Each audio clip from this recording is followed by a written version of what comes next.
Familia, por favor, tome Romanos. Vaya conmigo a la carta del apóstol Pablo a los Romanos capítulo 1, por favor. Vamos a hablar algo hoy que es el Evangelio de Dios, mi misión. Capítulo 1 de Romanos. Pablo, siervo de Jesucristo, llamado a ser apóstol, apartado para el Evangelio de Dios, que él había prometido antes por sus profetas en las Santas Escrituras, acerca de su Hijo nuestro Señor Jesucristo, que era del linaje de David según la carne. Señores, el Evangelio de Dios es mi misión. La carta de Pablo a los romanos pudiéramos decir que es la carta magna del apóstol. Es una carta de una profundidad extraordinaria y de una riqueza sublime. Si por algo se conoce a la carta de los romanos, es porque, entre otras cosas, es la carta de la Reforma. Todo el estallido reformador de Martín Lutero y de los reformadores se da a partir de una relectura de Romanos. Romanos es una carta entonces que trae todo un contenido extraordinario. Pero ¿cuál es el tema de Romanos? Pues el tema de Romanos está en el verso 1. En el primer versículo, en la introducción editorial a su carta, ya el apóstol Pablo nos está abordando el tema que él pretende tratar. ¿Y cuál es el tema de Romanos entonces a la luz del versículo 1? Pablo se presenta como alguien llamado, verso 1, Romanos 1:1, como alguien apartado, llamado ¿para qué? Para el Evangelio de Dios. A partir de ahí entonces yo entiendo que el tema de Romanos es el Evangelio de Dios. Todo el contenido del Evangelio. La pregunta es, ¿qué es el Evangelio? ¿Qué es el Evangelio? La respuesta sencilla que nosotros siempre damos, porque la palabra Evangelio es una palabra que proviene de los originales griegos, donde viene de la raíz evangelión, que es buen mensaje, pero a su vez esto tiene una raíz y es anunciar buenas nuevas, predicar. En otras palabras, ¿qué es el Evangelio? Una buena nueva o una buena noticia. Entonces, cuando hablamos del Evangelio, ¿de qué estamos hablando? De que el Evangelio trae buenas noticias. La pregunta es, ¿y qué es el Evangelio entonces, pastor? Pastor, pues es buena noticia. Pero, ¿qué es una buena noticia? ¿O cuál es la buena noticia? Porque la buena noticia depende de quien la reciba. Por ejemplo, para el que está enfermo, ¿cuál sería la buena noticia? Entonces, para el enfermo, ¿el Evangelio qué sería? ¿Sí o no? Usted está experimentando diabetes. ¿Cuál es la buena noticia para el que tiene problemas con el azúcar? Que se le regule, y entonces esa sería la buena noticia. Pero ¿es esa la buena noticia? ¿Qué es la buena noticia? ¿Sabe que parece que fuera tan sencillo cuando uno define evangelio y todo el mundo anda diciendo buena nueva? Pero ¿qué es la buena nueva? Porque repito, depende. Para el enfermo es la salud, para el que tiene problemas económicos. Señores, la buena nueva es que haya plata para pagar mañana. Que se me dé el contrato. Y entonces usted diría, wow, esa es la buena nueva del evangelio. Pero la pregunta es, ¿Cristo para eso murió? Esa es la buena nueva. Entonces, ¿cuál es la buena noticia? Pues el apóstol Pablo en la carta a los romanos nos va a dar respuesta a esa pregunta. Óigame bien, no es fácil porque Pablo abordó y profundizó. Así que en unos minutos no podemos contestar tan fácil. Pero vamos a intentar de dar como la esencia de bosquejarlo. Por favor, entonces en esta mañana considere conmigo dos cosas importantes. Considere primero el contenido del Evangelio y luego considere la misión mía en el Evangelio. ¿Cuál es tu misión? Veamos en primer lugar el contenido del Evangelio. ¿Cuál es el tema del evangelio entonces? Si estamos hablando que evangelio es una buena noticia, ¿cuál es el contenido de esa noticia? ¿De qué trata el evangelio? Pues Pablo nos lo dice. Mire, capítulo 1 de Romanos. Romanos capítulo 1. Dice Pablo otra vez, leámoslo. Pablo, siervo de Jesucristo, llamado a ser apóstol, apartado para el evangelio de Dios. Note, el evangelio de Dios, verso 2, que él había prometido. ¿Quién había prometido el evangelio? Dios, que lo había prometido antes por sus profetas en las santas escrituras. O sea, el evangelio estaba profetizado. Pero ahora lea conmigo el verso 3. Aquí está una cosa que me llama la atención del Señor. Entonces, ¿qué dice? Ese evangelio estaba profetizado, pero ahora ¿qué dice? Acerca. Entonces, el evangelio es acerca de ¿quién? Señores, ¿cuál es el contenido del evangelio? Jesucristo. El contenido del evangelio es Jesucristo. Gracias. La buena noticia es Jesucristo. Gracias. Vengo a decirle a alguien, la buena noticia es Jesucristo. O sea que el evangelio es cristocéntrico. El evangelio de Cristo o el evangelio de Dios es cristocéntrico y no antropocéntrico. Y permítame hablarle un poquito acá. Mucho del evangelio que hoy se predica es antropocéntrico. Gira en torno al hombre. Es decir, parece ser que el centro del evangelio fuéramos nosotros. Y el centro del evangelio no eres tú, es Cristo. ¿Y cómo así? ¿Cómo se aplica eso, pastor? Parece que el eslogan predilecto del evangelio antropocéntrico es pare de sufrir. ¿A qué viene la iglesia? Pues a parar de sufrir. Pastor, si yo no voy a parar de sufrir, no vengo, me voy.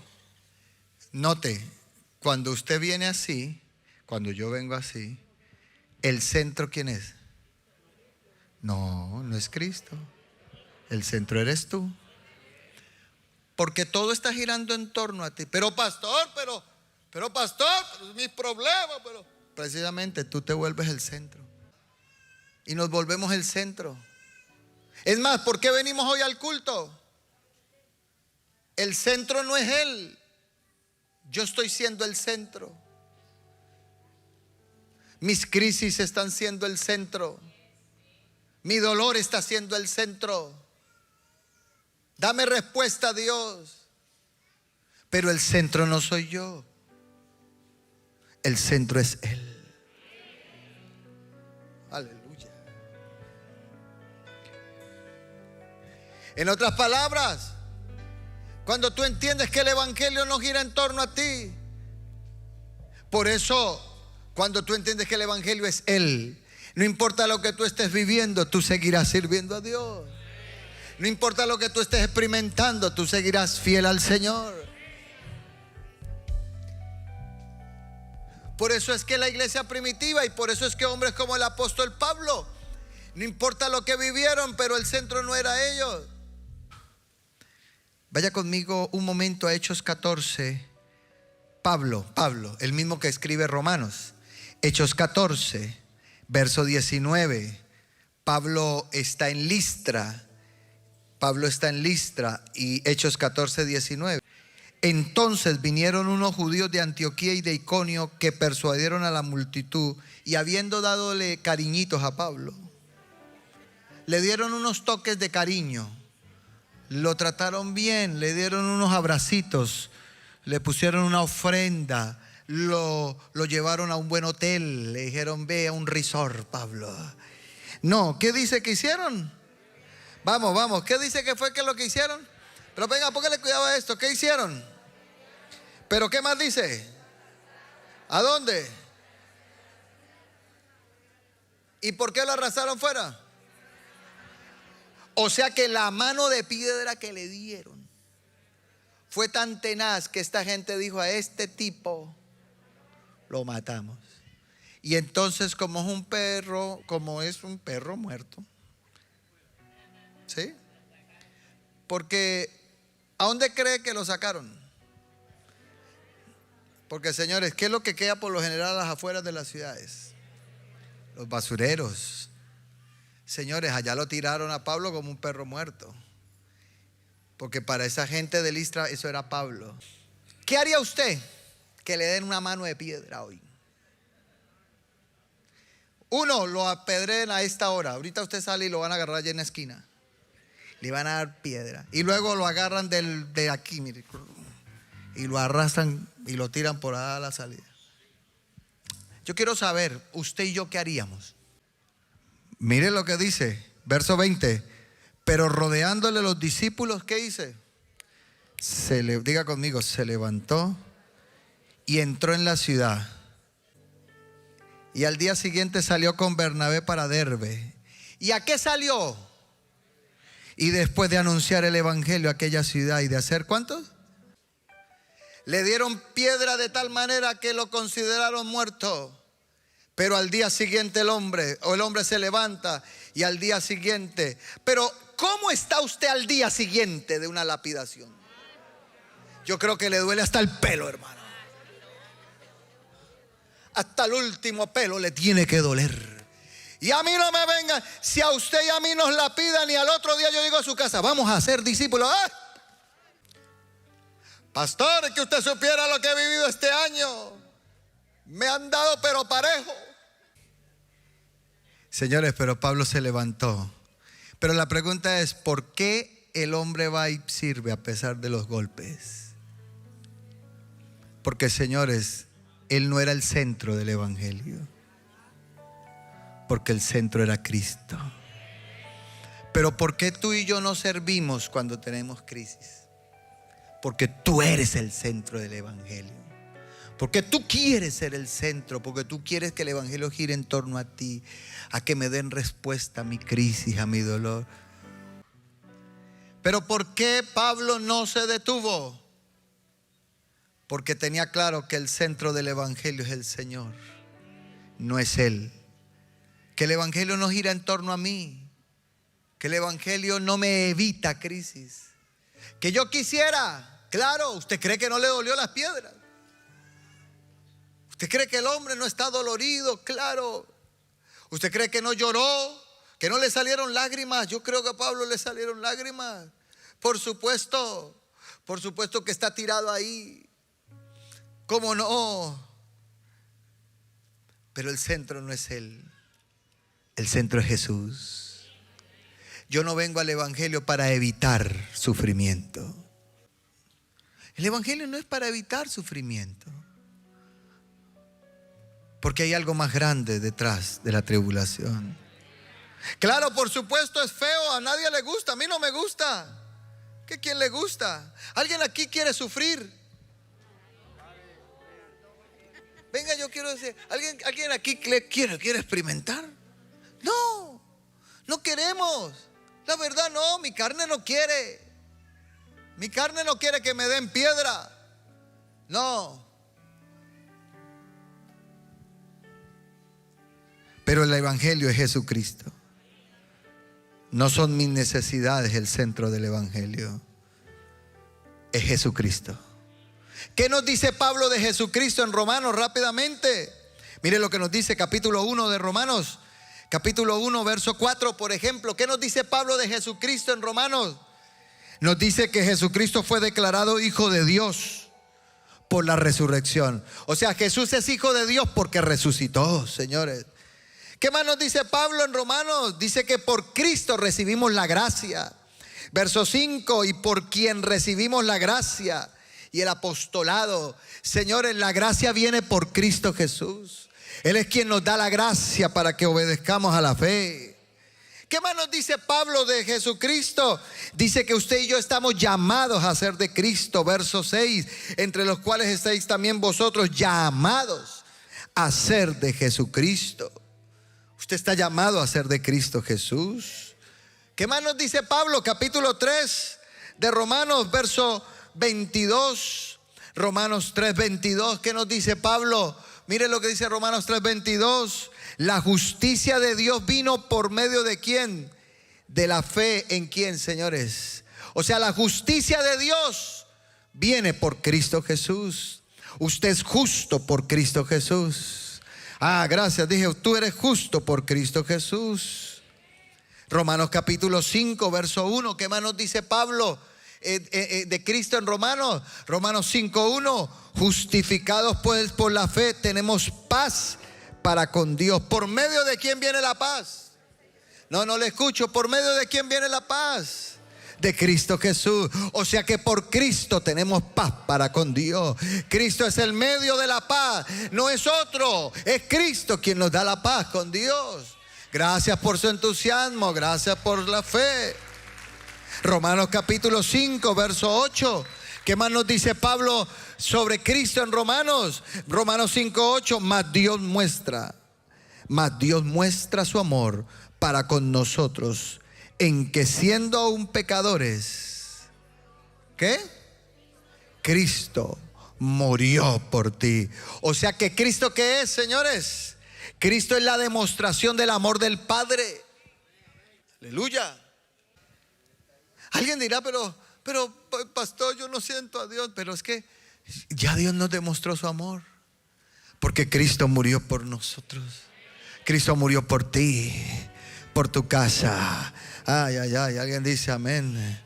Entonces el evangelio, ¿de qué trata el evangelio? La buena noticia de Cristo. Por eso, señores, ¿a qué vino usted al evangelio realmente? Romanos capítulo 14, verso 7. El apóstol Pablo dice en el capítulo 14, verso 7: porque ninguno de nosotros vive para sí y ninguno muere para sí. Ahora usted entiende por qué a Pablo, aunque le daban piedras, se levantaba, porque Pablo no vive para él. ¿Para quién vivía? Señores, lea el verso 8. Lea el verso 8. ¿Qué dice? Pues si vivimos, para el Señor vivimos. Si vivimos, hoy está con vida. Hoy está con vida. Póngale sonrisa a esa cara, hermano. Pastor, pero es que la piedra que me han dado, pero hermano, tiene vida. Por lo menos no se murió anoche. Usted se pudo haber quedado en la noche, pero Dios me dio un día más de vida. Vamos, alguien alaba a Dios. Entonces, si vivimos,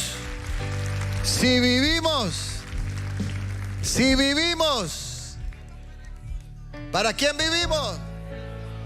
Tú vives para el Señor. Pero ¿y si morimos? Pues Señor, si morimos, pues para el Señor morimos. Así que sea que vivamos o sea que muramos, del Señor somos.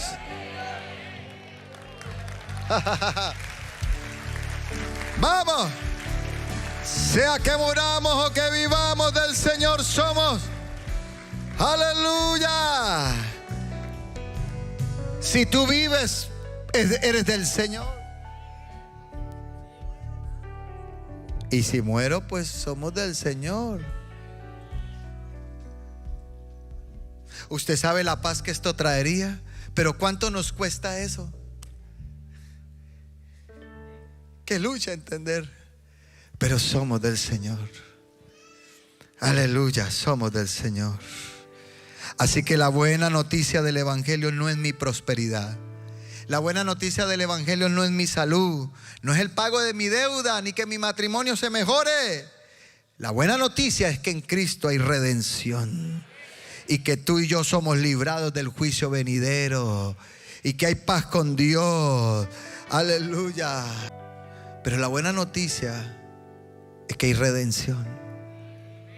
Ahora, tu necesidad, tu batalla y tu lucha, la misericordia de Dios la va a responder.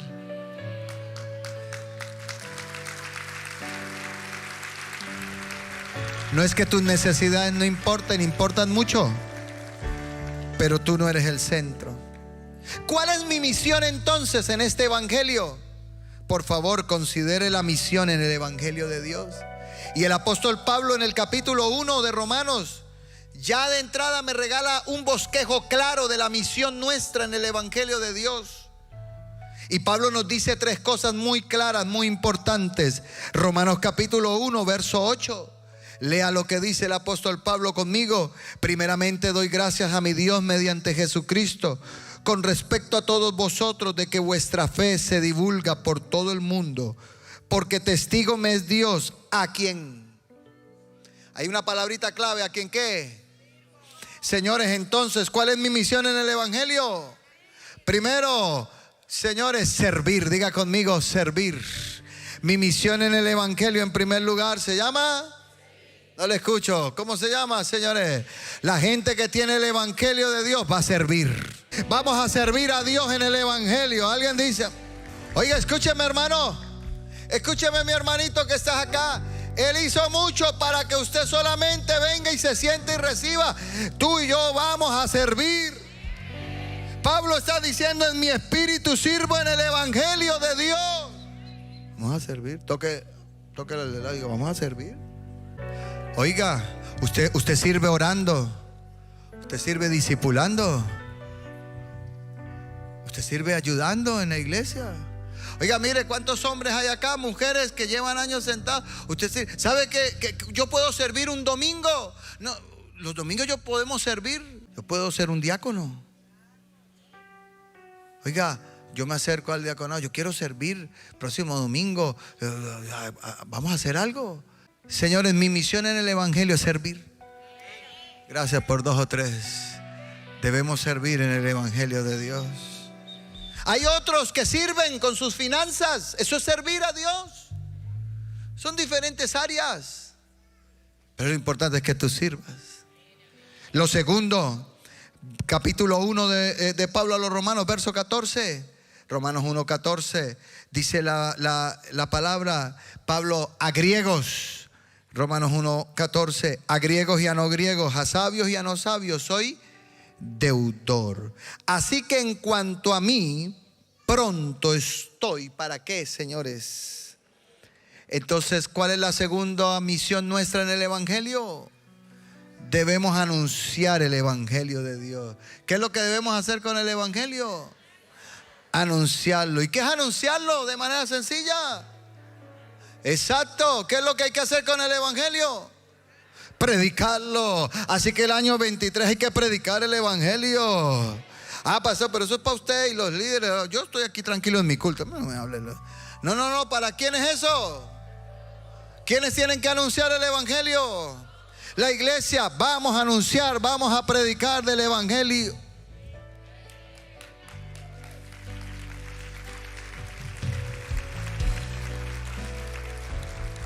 Y mire lo que dice Pablo.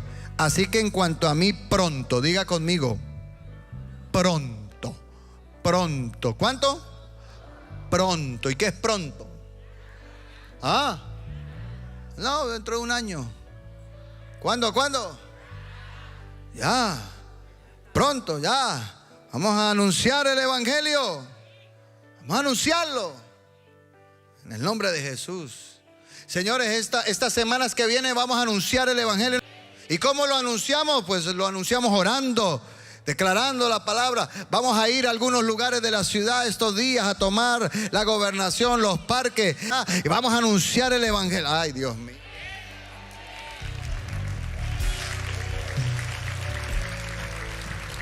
Sí. Vamos a anunciar el evangelio. Gracias por los que se entusiasman. Sí. La iglesia. A veces usted lo anuncia mejor que yo, hermano. Gracias por amén. Sí, seguro. Cada uno tenemos un don. De pronto su don es mucho mejor que lo mío. Pero como cuerpo en conjunto anunciamos el evangelio. Debemos anunciarlo. Pero debemos estar ¿qué? Pronto para anunciar. Y en tercer lugar, señores, aquí viene un famoso texto del apóstol Pablo, Romanos 1:16. ¿Y qué dice Pablo? Porque no me avergüenzo del evangelio. Porque ese evangelio, ¿qué es? Vamos, dígalo fuerte, ¿qué es ese evangelio? Poder de Dios, ¿para qué? Para salvación. Entonces, ¿cuál es mi misión en el evangelio? Debemos manifestar el poder de salvación del Evangelio. El poder de salvación del Evangelio. Señores, mi misión es esa: manifestar el poder de salvación del Evangelio, porque el Evangelio es poder de Dios. Gracias por el entusiasmo. Es poder de Dios. Poder de Dios es el dunamis, famosa palabra. El dunamis es lo milagroso, la eficacia, la maravilla que Dios tiene para hacer algo grande. O sea que, en otras palabras, el Evangelio es el milagro de Dios, la fuerza de Dios para salvar a alguien. Tú no salvas a nadie, la salva el poder de Dios. Tú no redimes a nadie, es el Señor el que lo puede hacer. ¿Por qué nos avergonzamos del Evangelio? De pronto porque le hemos perdido el poder. El problema es que hemos perdido el poder del Evangelio. Quiero cerrar. Por favor, ¿cuál es nuestra misión en el Evangelio? Diga conmigo: servir, anunciar y manifestar el poder. ¿Cuál es nuestra misión? Otra vez, dígalo. Servir, anunciar, predicar y manifestar ese poder de salvación. Permítame ir cerrando para decirte algo, mi querida familia. Señores, el Evangelio no es una religión, no es una filosofía más, no es una doctrina. El Evangelio es poder de Dios. Tenemos que entenderlo. Por eso el año 2023, la coordenada profética, año de activación de lo sobrenatural. Porque necesitamos activar el poder del Evangelio. Necesitamos activar el dunamis de Dios. Aleluya. Necesitamos que Dios toque vidas. Nos vamos a levantar como iglesia para ganar vidas. ¿Cómo lo haremos? ¿Y cómo lo haremos, pastor? Señores, Dios ha dotado a la iglesia de recursos. No se nos olvide que tenemos un plan, el plan estratégico que Dios nos permitió construir. Y este plan estratégico, este plan abarca 7 grandes enfoques, pero todos confluyen en un río, y es el río de hacer discípulos, de edificar vidas. Esto es como una locomotora. Este año empezó a rodar poquito a poco, pero esto se le va metiendo leña. Gracias. Entonces le va metiendo leña y esto va a comenzar a coger más fuerza. Señores, y poco a poco, y poco a poco, y ahí va, hasta que esta locomotora va a viajar, hermano. Y vamos a ganar vida, y a edificar familias, y a formar liderazgo, y a levantar intercesores, y a hacer misiones. Pues cada área tiene un enfoque, un trabajo diferente. Por eso bendigo a cada pastor, cada líder que en las diferentes áreas. Gracias. Y gracias, amado, que Dios bendiga a todos, que Dios les guarde por su esfuerzo extraordinario. Vamos a formar nuevos liderazgos. Vamos a levantar nuevos guías de familia. O a los guías que hay los vamos a fortalecer. En el nombre del Señor. En el nombre del Señor. Sí, sí. Vamos a desarrollar un programa que se llama Visión Timoteo, para formar una generación nueva. Vamos a recuperar nuestra pasión por hacer discípulos. Hay que retomar los padres espirituales. Sabe que es el tiempo de impactar la ciudad. Debe hacerse una reunión de evangelismo, pero vamos a anunciar el evangelio de Jesús. Aleluya.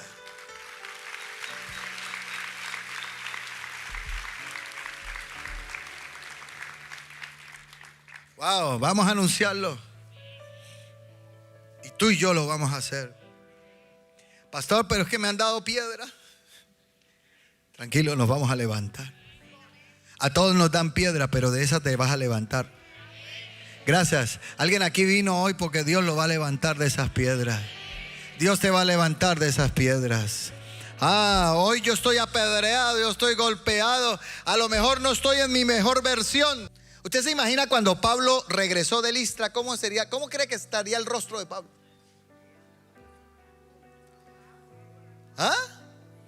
Oiga, tras de que dice la historia, los biógrafos, que Pablo era feo, hermano. Los biógrafos dicen que era chiquito, calvo.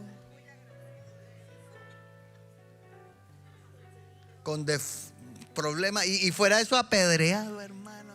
Pero era poderoso. Aleluya. Así que a mí no me interesa ser, hermano, que sea feo, hermana, que sea deforme, desfigurada, pero que sea poderoso en Dios. Que tenga lo que tenga, que tenga los problemas. Pablo golpeado. Yo me imagino el rostro, el cuerpo. Usted imagina la cara de Pablo. Pero Pablo así sale. Yo creo que la gente iba, los discípulos iban solo por ver esa cara rara, hermano. Sí, pero este todo como oreateado y todo. Pero ahí estaba Pablo diciéndole: vamos a ser discípulos, vamos a ganar vida, vamos. Pero ¿y cómo se logra todo eso? Por favor, Romanos capítulo 15. Colóquese en pie, iglesia. Romanos capítulo 15.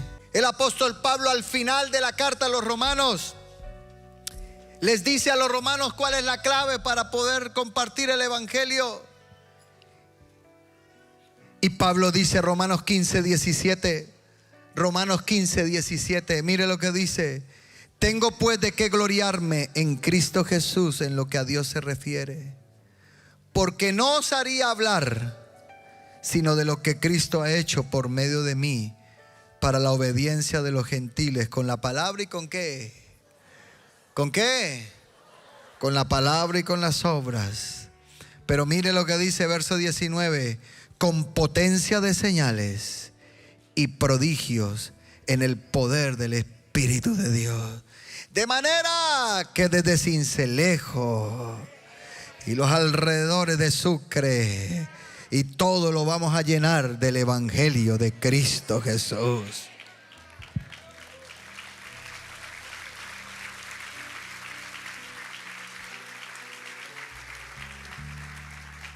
¿Pero qué necesitamos?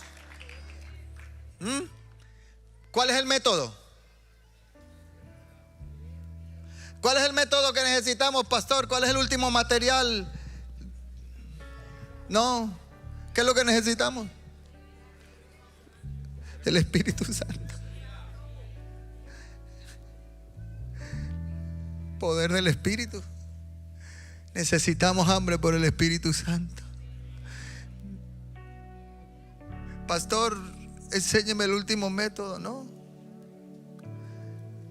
Después de tantos años de estudiar métodos yo y de tanta cosa, hoy llego a la conclusión que no. Lo que cambia las vidas es el Espíritu Santo. Y no que un método, no que un material sea malo, pero lo que cambia vidas es el Espíritu Santo. Lo que Cincelejo necesita es el Espíritu Santo.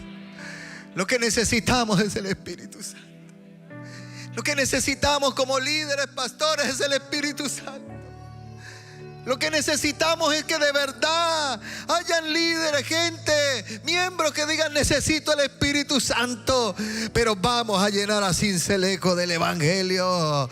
Vamos a ganar vida. Espíritu Santo, ayúdanos. Ayúdanos, Espíritu Santo.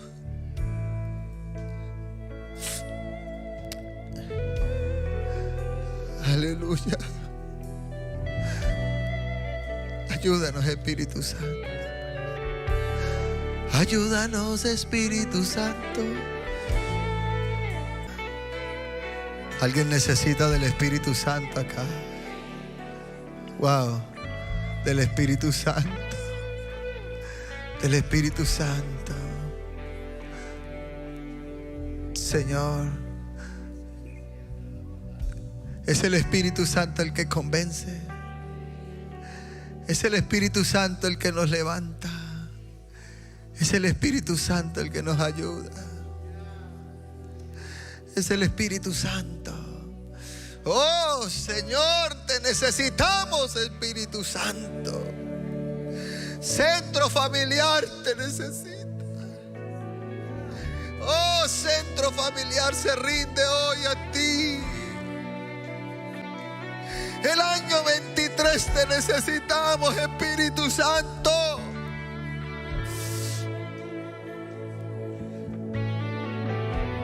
Te necesitamos.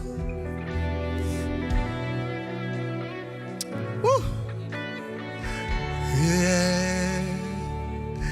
Yeah,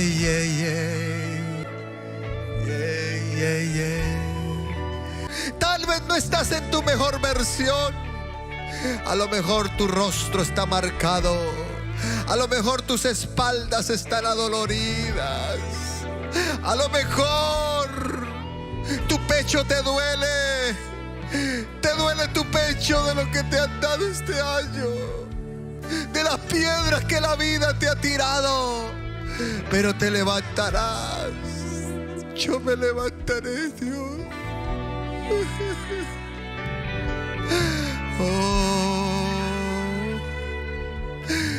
Alguien aquí se levantará. Gracias, alguien aquí se levantará. Te han tirado como si fueras un perro muerto. El diablo te ha arrastrado pensando que te mataba. Pero te vas a levantar. Te vas a levantar. Yo estoy viendo el levantar de muchos apedreados. Yo estoy viendo el levantar de muchos apedreados esta hora. Estoy viendo el levantar de muchos apedreados. Te han dado fuerte, hija, pero eso no te va a matar. Escucha, te vas a levantar. ¿Cómo es posible que Pablo se levantara en Listra? Nadie se levanta después de una lapidada. A Esteban lo mataron igual. ¿Y por qué a Pablo no murió? Porque no era su tiempo. Y porque Dios lo guardó. Y porque Dios te va a levantar para que tú anuncies. Porque recuerde Pablo qué hizo después que se levantó de Listra. Fue anunciar el evangelio. Fue a hacer muchos discípulos. Hemos dejado de hacer discípulos, pero en el año 23 vamos a hacer muchos discípulos. Gracias por los 2 o 3, vamos a ser discípulos.